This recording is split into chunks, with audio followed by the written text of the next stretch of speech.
I think what this has shown us is the strength of feeling in the community for things that happen here. And, it's when you go to a commercial venue and you watch a show, you're there as a customer, you're there to be entertained, and it's a different level of feeling when you engage in some of these more community venues to a community event, because it's people like you and me that are spending their spare time to do something for your and my benefit.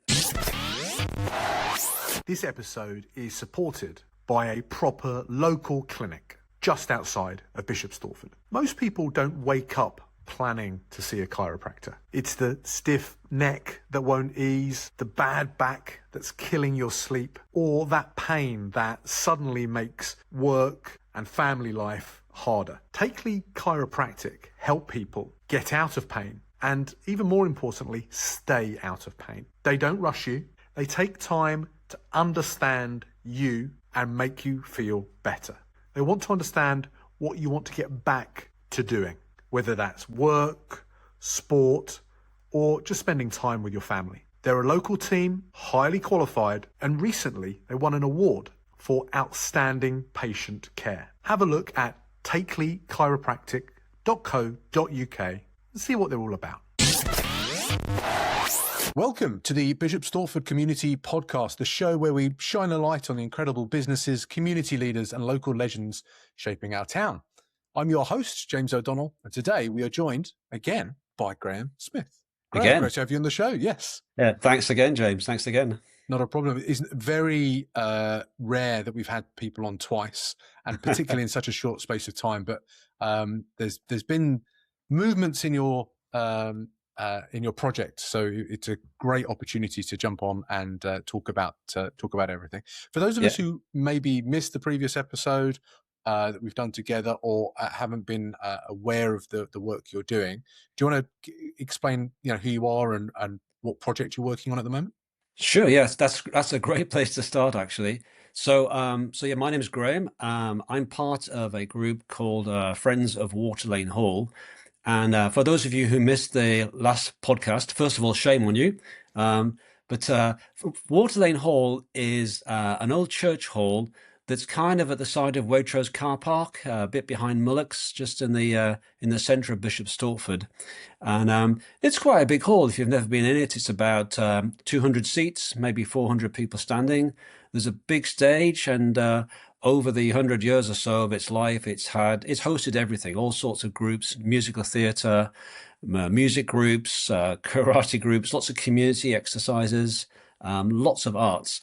And now this particular area was earmarked for destruction and demolition as part of the Old River Lane development that is still rumbling on. I think it was identified in 2017 as being surplus to requirements.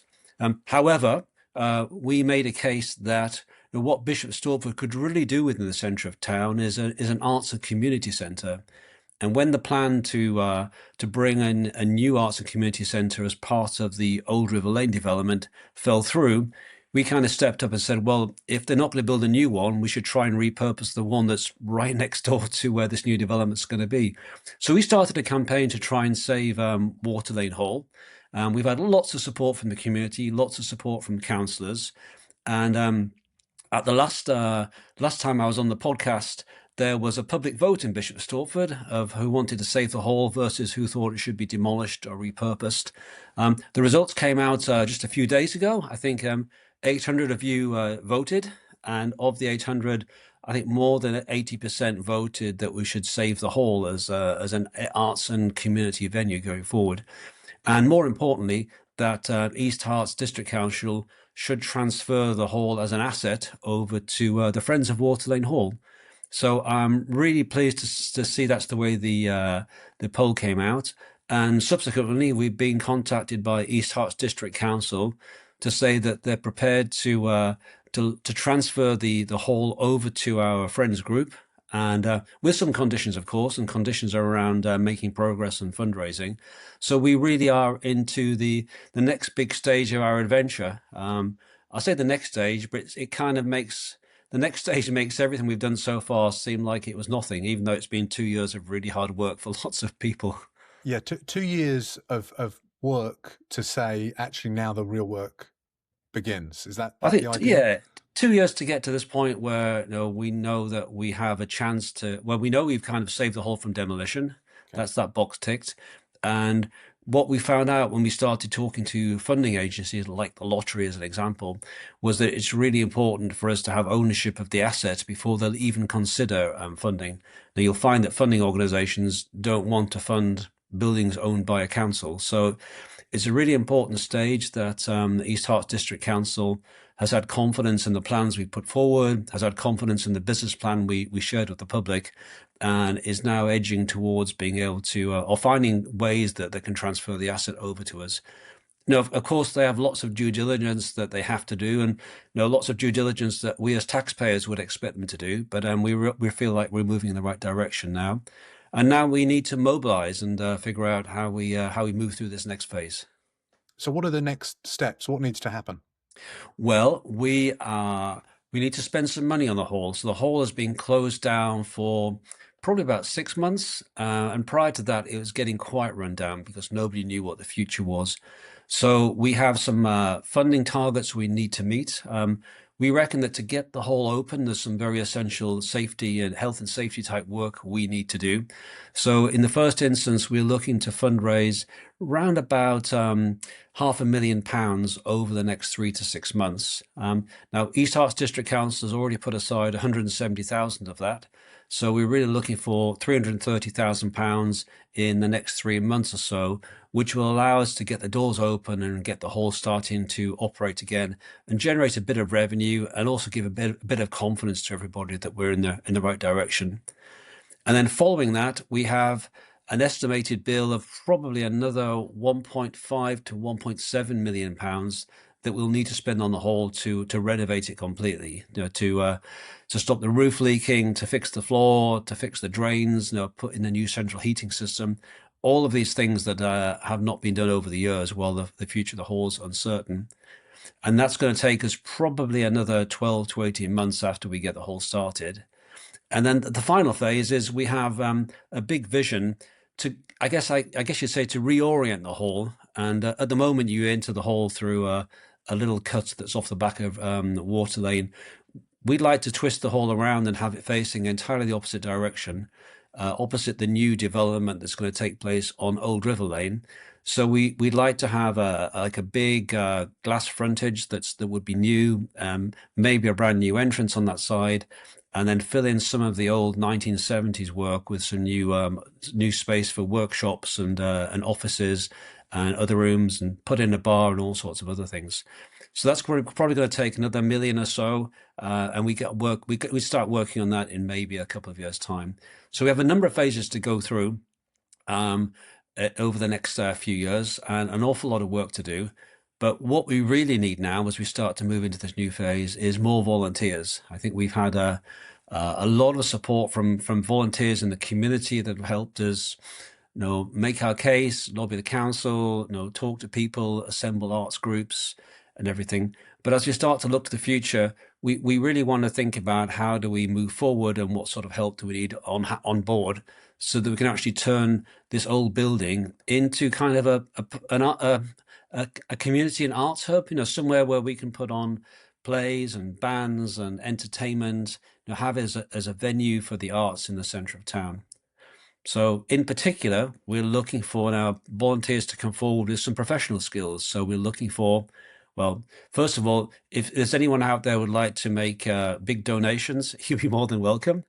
But we're definitely looking for people that have had experience before of fundraising, big sizable sums. So we're talking, £500,000, a million, £1.5 million type sums. So it's a very specific skill set, but we're definitely looking for people with that sort of experience. But equally, at the other end, we're looking for people that have maybe set up like a Just Giving page or a Just Giving portal, or have run kind of local fundraisers. I guess we need fundraising big and small. So anyone with that experience would like to volunteer, we'd certainly be interested to hear from you. But we're also interested as well with people that can help us with a project. So if you have project management skills, that we could do with those sorts of people. Tradespeople, if you're a builder or would want to put some sort of work into helping us restore bits of the hall, that would be great as well. We're looking for people that can help us with like legal contracts and conveyancing contracts around the hall. So lawyers will be very welcome. And surveyors, architects, no, you name it. We need a lot of professional skills now to actually move from the current position we're in, where we've just seen to be on the verge of being granted access to the hall. So we need all these people now to help us get to the next phase, which is to get the hall up and running and operational. So it's no mean feat, James. It's a huge task. We're developing this for the community, and it's going to be really good as we start to see more members of the community come on board, help us deliver this project. And then finally, we're looking for trustees and a board of trustees, board of management to help us manage the whole thing when it comes together. And those people are quite important as well because we see them as representing not just the users of the hall, but I guess the community of Bishop Stortford. So no, this is not something that's going to be run as a commercial enterprise. It's going to be something run by the community of Bishop Stortford for the benefit of the community of Bishop Stortford. So all hands to deck, really. Fantastic. The time frames on getting some of the money together sounds very aggressive. Am I misreading that? Or, you got is it 3 months to get the first Yeah, I mean bunch together? it is a fairly tight time frame, Yeah. surprising tight frame. So I think there are other things going on with council reorganisation, and we really want to make sure we get ahead of them before things get complicated. So no, we're on a mission to try and get what we can. Some of these funding applications take a long time to get through the process, and we might be lucky to get them submitted in 3 months.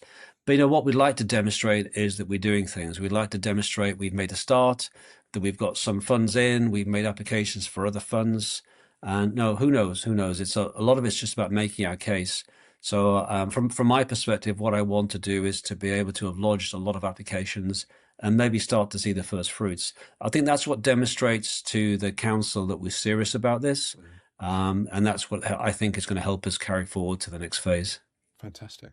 And so therefore, what's the structure you're setting up, the kind of legal structure that's going to be running the hall, or is that up in the air still? No, that's a good point. So I think we're looking at one of two structures. There's something called a CIC, which is a type of charity, a community charity, or there's a CIO, which is another type of community charity. So we've seen both of these used, and again, we have experience in some of them, but wouldn't it be great if we actually had a real expert in Bishop Stortford that could come in and say, I know all about these, and this is the one you should choose to formalize if you want to go after grants and register for VAT or don't register, and et cetera, et cetera. There are pros and cons of some of these things as you go down the line, but it'll be like a charitable institution, non-profit making, that will distribute the any proceeds back into the venture itself is where we're headed.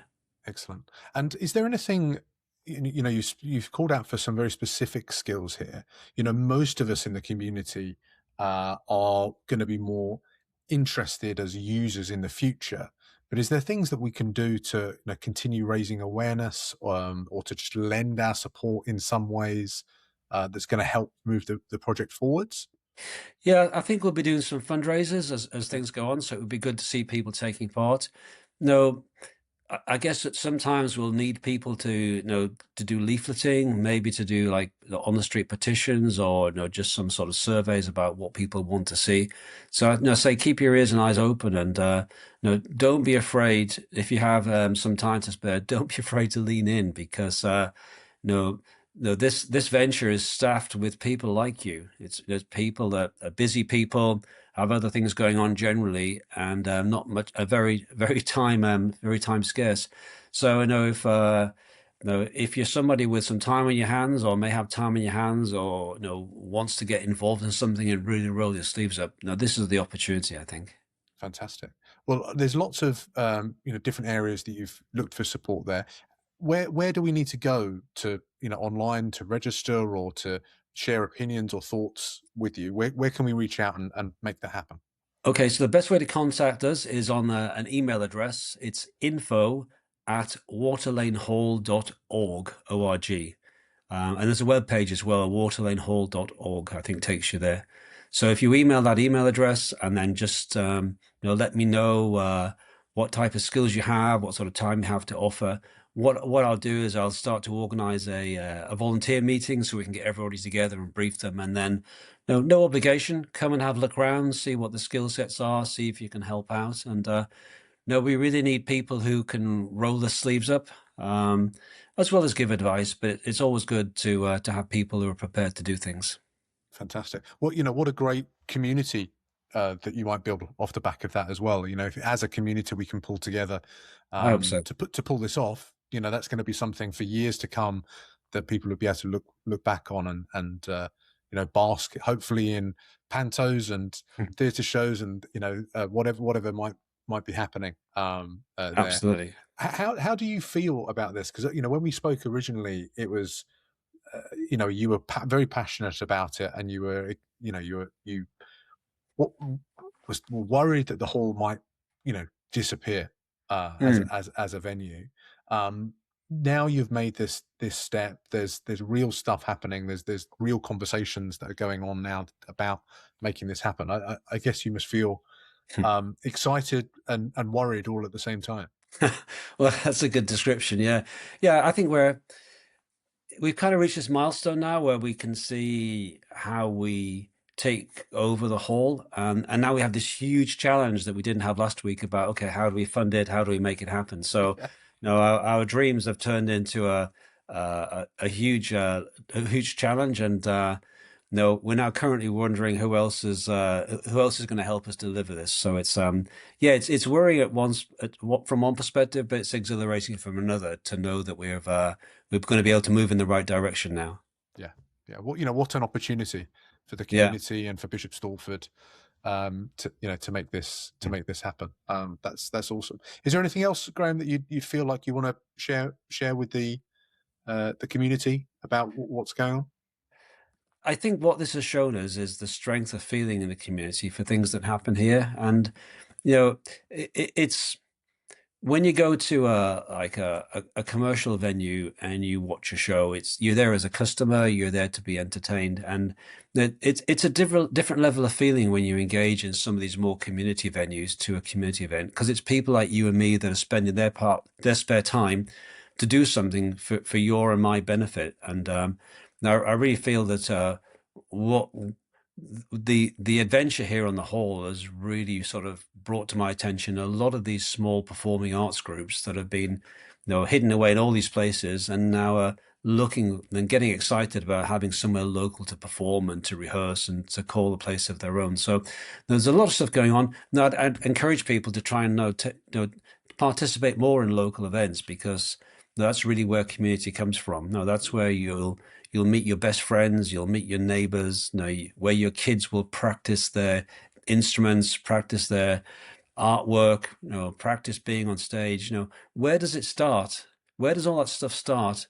If it doesn't start there, I mean, for sure you can send your kids to drum lessons or guitar lessons, and they play in the guitar shop or the drum shop, or you send them to theatre group.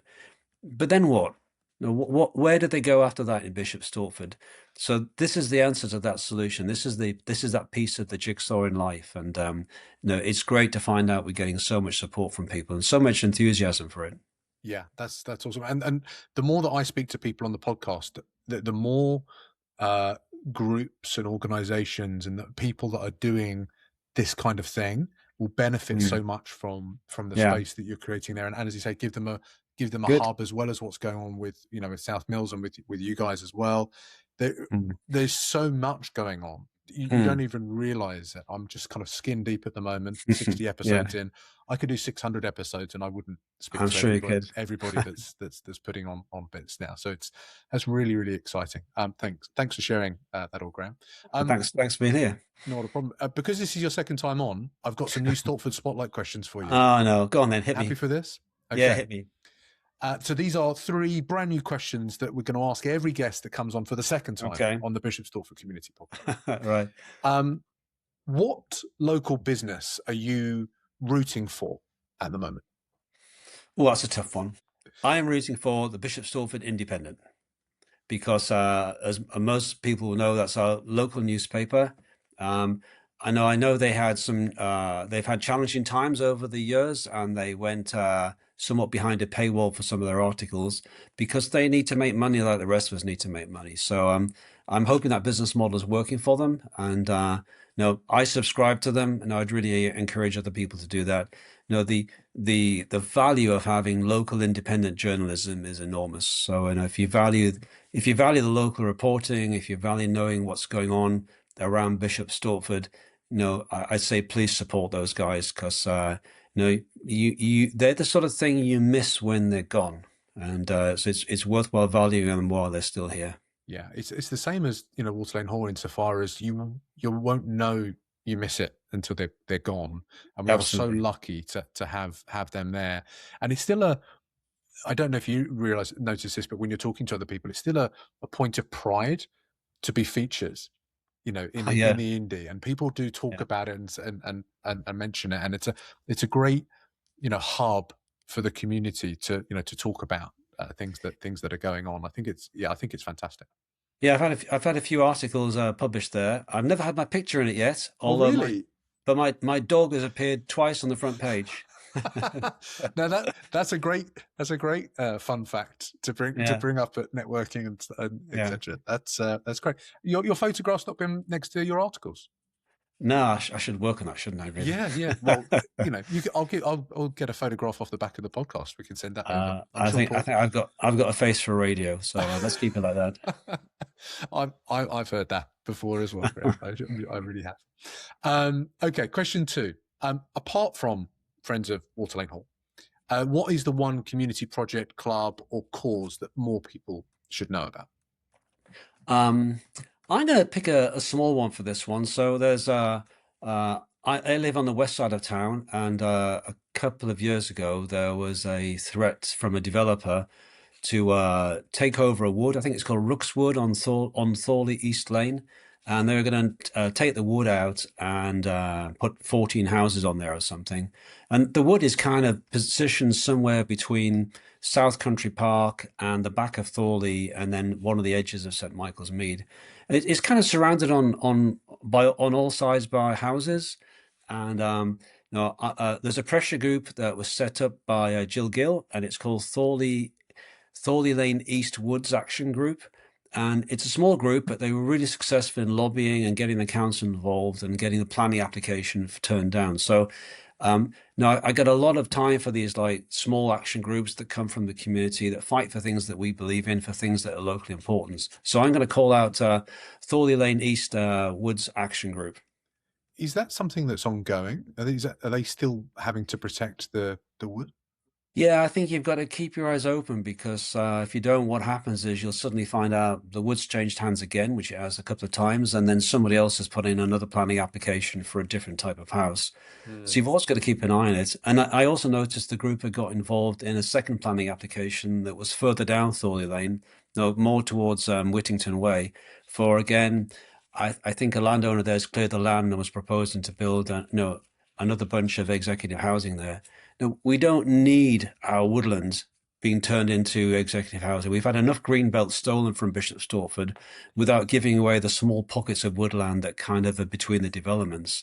No, why can't these developers stay on the huge spaces that have been allocated around town rather than trying to eat into the few bits of greenery that are left? Yeah, yeah. That sounds really fascinating. Okay, question three. Who are two local legends that we should try and interview on the podcast as soon as Well, possible? Well, for all those reasons, you should try and interview someone like Jill Gill. Jill Gill is the has been leading the Thorley Lane East Woods Action Group.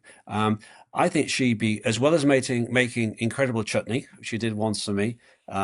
She would be good to chat to and give maybe another view in why it's important to sort of stand up for what you believe in and know what it took her to form an action group. Because I'm sure there are other people in Bishop Stortford that are unhappy about things and they're wondering, okay, what do I do other than writing letters on Facebook or whatever? So she'd be one person, and then second person, going back to my the business I'm looking at. Have you had Paul Winspear on yet from the Observer? I have not. I've messaged Paul to invite Ah, him on the podcast. I'm guessing ah. Paul gets about 3,500 emails a second. He probably does. But did you know he played the role of Blackadder recently in the play that was on at the South Mill Arts? Yeah, Maybe you yeah. should interview. Why do you ask to interview him as Blackadder? As Blackadder. I've got. Commenting on Bishop Stortford. That would I be a had good the one. We had the director on to talk about Blackadder, Yeah, and I've actually got we're because they're putting on a comedy of errors yeah. later on in the summer. Are they? So we're Okay. looking to do another interview with them around that. But yes, Paul, if you're listening to this, I'd love to interview you. I'd love to shine a light on everything that you're doing with the newspaper. So yes, let's make this a call. We'll tag him in this post when it goes out, Graeme. Good. All right. We'll make Great. it happen. Thank you so much for that. Again, what's that email for anybody that wants to reach out and try and support the work that you're doing Good question. on Yeah. Friends of Waterlane Hall? So it's going to be info@waterlanehall.org.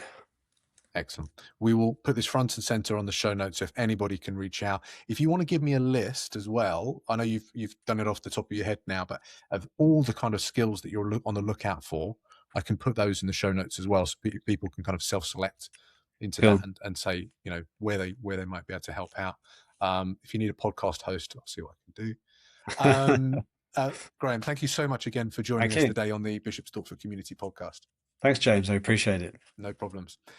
If you've enjoyed this episode, the best way to support us, the show, is to hit follow, leave a quick review on YouTube, Apple, Spotify, or Amazon Music, wherever you're watching or listening to this, and then share it on your socials, or maybe someone in town who you think should hear about what Graeme and the Friends of Waterlane Hall are trying to achieve over the next 3 months. If they're not on social media, share this with them so they might be interested and might be able to help out. And if you've got a local legend, someone that you think we should feature next on the podcast, someone like Paul, drop their name in the show notes and I can reach out to them and invite them on. We could shine a light on whatever project, community group, or work they've been doing in town. Again, Graeme, thank you so much for joining us on the podcast today. Thanks, James. Appreciate it. Thanks, Graeme.